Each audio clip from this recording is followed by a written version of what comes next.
செய்தி. நீதிமன்ற உத்தரவுகளை நிறைவேற்றாத அரசு அதிகாரிகளால் நீதிமன்ற நேரம் வெகுவாக வீணடிக்கப்படுவதாக நீதிபதிகள் கருத்து தெரிவிக்கின்றனர். இதனை தற்போதைய அண்மை செய்தியாக பார்த்து கொண்டிருக்கிறோம்.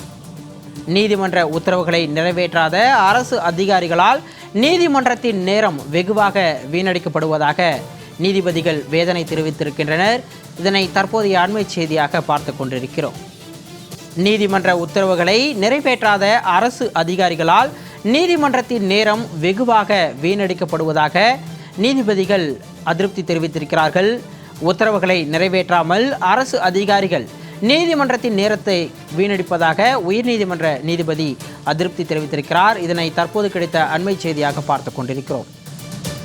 கூடுதல் விவரங்களோடு இணைப்பில் இருக்கிறார் செய்தியாளர் மகேஸ்வரி. அவரிடம் விவரங்களை கேட்டு பெறலாம். மகேஸ்வரி, நீதிபதியின் இந்த அதிருப்தியில் வேறு என்னென்ன விஷயங்கள் சொல்லப்பட்டிருக்கிறது? கூடுதல் விவரங்களை பதிவு பண்ணுங்க. சிகாமணி நிலம் கையகப்படுத்தியதற்காக இழப்பீடு தொகையை உயர்த்தி வழங்க பிறப்பித்த உத்தரவை அமல்படுத்தவில்லை என்று சங்கர் ஷா, குமரேசன் ஆகியோர் சென்னை உயர்நீதிமன்றத்தில் அவமதிப்பு வழக்கு ஒன்றை தாக்கல் செய்கிறார்கள். இந்த வழக்கு என்பது நீதியரசர் வேல்முருகன் முறையில் விசாரணைக்கு எடுத்துக் கொள்ளப்படுகிறது. அப்போது நீதிமன்ற உத்தரவை அரசு அதிகாரி நிறைவேற்றாதது ஏன் என்று நீதியரசர் கேள்வி எழுப்பினார். அதற்கு அச்சரப்பில் வாக்காளர் சரிபார்க்கக்கூடிய பணிகள் அதிகாரிகள் இருந்ததாக தெரிவிக்கப்பட்டது. அப்போது அரசு அதிகாரிகள் எல்லா நேரமும் வாக்காளர் சரிபார்க்கும் பணிகளை மேற்கொண்டு வருகிறார்களா என கேள்வி எழுப்பிய நீதிபதி, நீதிமன்ற உத்தரவுகளை அமல்படுத்தாததால் சென்னை உயர்நீதிமன்றத்தில் மட்டும் 5000த்திற்கும் மேற்பட்ட நீதிமன்ற அவமதிப்பு வழக்குகள் நிலுவையில் இருப்பதாக தெரிவித்தார். அரசு அதிகாரிகள் தொடர்பான வழக்குகளில் 60% நேரமும், அரசியல்வாதிகள் தொடர்பான வழக்குகளில் 25% நேரமும் நீதிமன்றம் செலவிடுவதாக குறிப்பிட்ட நீதியரசர், பொதுமக்களுக்கான வழக்குகளுடைய விசாரணைக்காக வெறும் 7% மட்டுமே நேரத்தை செலவிடுவதாக தெரிவித்தார்.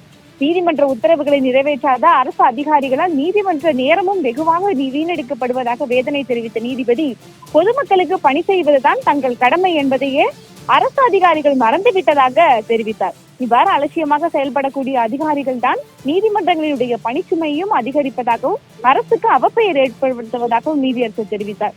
மேலும் பணிச்சுமை, நேரமின்மை என கூறி பணியில் இருந்து கடமையில் இருந்தும் அதிகாரிகள் விலகி செல்ல முடியாது என தெரிவித்த நீதியரசர், அதிகாரிகள் தங்கள் பணிகளை சரியாக செய்யாததால் மக்கள் ஏன் நிவாரணம் கோரி நீதிமன்றத்தை நாட போகிறார்கள் என்ற ஒரு கேள்வியையும் எழுப்பினார். அப்போது குறுக்கிட்ட அரசரப்பு வழக்கறிஞர் இது தொடர்பாக பதிலளிக்க கால அவகாசம் வழங்க வேண்டும் என்றும் வழக்கில் சம்பந்தப்பட்ட அரசு அதிகாரி மீது கருணை காட்ட வேண்டும் என கோரிக்கை என்பது முன்வைக்கப்பட்டது. இதனை ஏற்க மறுத்த நீதியரசர் வேல்முருகன் அவர்கள், இது போன்ற வழக்குகளில் கடமை தவறிய அரசு அதிகாரிகளுக்கு எந்தவிதமான கருணையுமே காட்ட முடியாது என்றும், கருணை காட்டினால் நீதிமன்றங்கள் மீதான நம்பிக்கையை பொதுமக்கள் இழந்து விடுவார்கள் என கூறி இந்த வழக்கில் விரிவான விசாரணை நடத்த இருப்பதாக கூறி விசாரணையை ஜூன் 6ஆம் தேதிக்கு தற்போது நீதியரசர் தள்ளி வைத்துள்ளார். சிகாமணி, விரிவான விவரங்களுக்கு நன்றி மகேஸ்வரி.